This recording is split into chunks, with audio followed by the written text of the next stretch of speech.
In this video, I'm continuing my playthrough of Smolensk, Barbarossa Derailed from the Operational Combat series. And the first photograph is showing a village called Demidov. Um, I believe it's on the north along the West Dvina River. It's just a little bit south of Velizh, where the Soviets had formerly abandoned their position. And you can see very low in the low right-hand corner, you'll see the partial name of another village, Dukovshina. It's a village, but it has a fairly strong Soviet presence in it. And you've got the Soviet 246th Infantry Division along that track, as well as the 249th with other support. And I've got a regiment, a very weak anti-tank regiment blocking the track headed south. This next photograph is taking us back to what's been going on in the area of Smolensk. The 17th Panzer Division is continuing right up on the outskirts, and you'll notice that the Soviets' patrol zone again is down. So this allows for barrage attacks from the Luftwaffe. Also, the Soviet 20th Army headquarters is in a lot of trouble, as you can see. Although it's in combat mode, it does have a 5 defense factor, but it's a 0 action rating because, you know, it's the headquarters. The 15th Infantry Division, which appears to have taken a step loss, is also supported with the 12th Panzer, is right on top of this headquarters. The Soviets do have a move mode infantry division, the 55th, which is on the southern flank there, but it's also lost a step. So this is a very weak unit. Most of these reserve markers are here for the purpose of releasing artillery for barrage. I do have a little bit of supply in there, so that's probably what's going to happen. But you'll notice a menace coming from the north along that track. Yeah, the 20th Panzer is coming down against the city unopposed. Now we move on to another village, Krychev. This is an area where the SSR has now taken control and occupation of this village, and the Soviets are completely disjointed here, somewhat decapitated, and trying to move these Soviet forces into a better defensive position. I haven't taken very many overview photos, but this one gives a little bit of a look. You can see on the upper left part of the picture, Vitebsk, which was taken early on in the game. And then in the center left, you've got Orsha, which has German headquarters controlling it. And then in the south, where the SSR is, on the left bottom of the picture, you have Krychev. And to the north of that, in the center of the picture, you have Smolensk.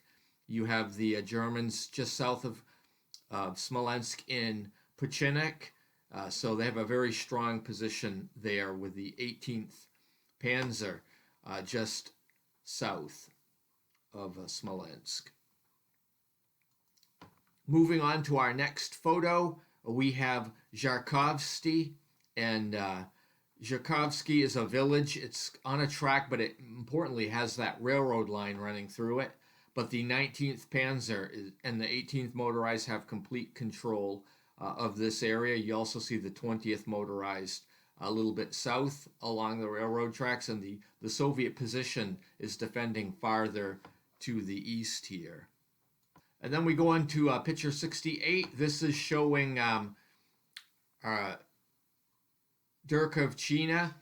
This was a village that was invested a while ago by the Soviets, and you've got the 7th Panzer now that has control of this city with a little bit of supply there.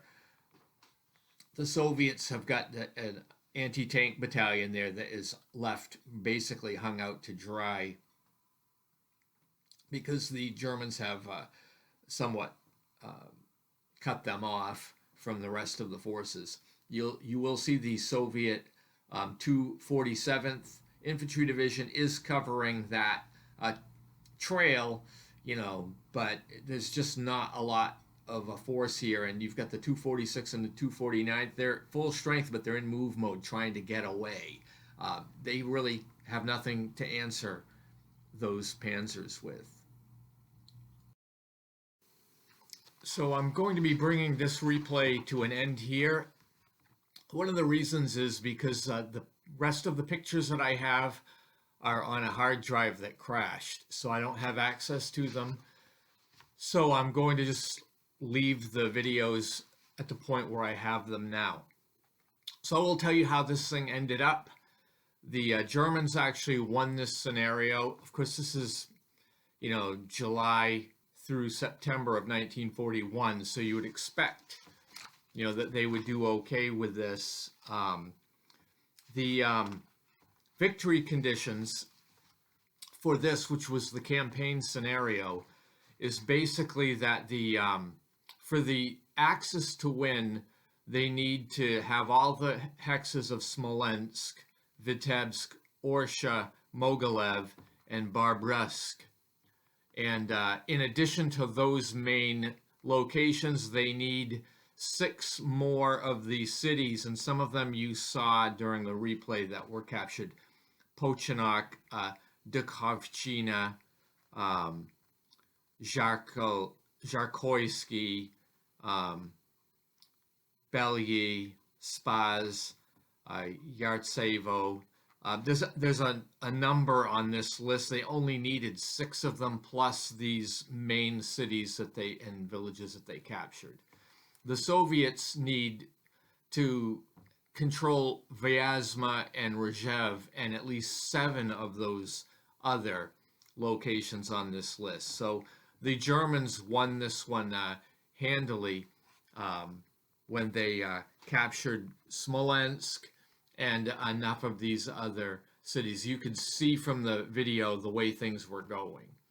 So anyway, I'd like to thank you for watching this series, and stay tuned if you'd like to see other videos. And I hope you have a great day.